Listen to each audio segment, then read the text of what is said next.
சைத்தானுடைய தூண்டுதலினால் பாவம் செய்யாமல் இருக்க முடியாது.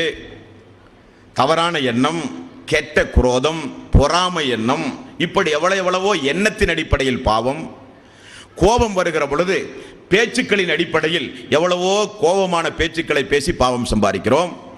சந்தர்ப்ப சூழ்நிலையினால் வியாபாரம், குடும்பம், மன உளைச்சல், எவ்வளவோ பாவங்களை இந்த மனித சமூகத்திலே செய்கிறோம்.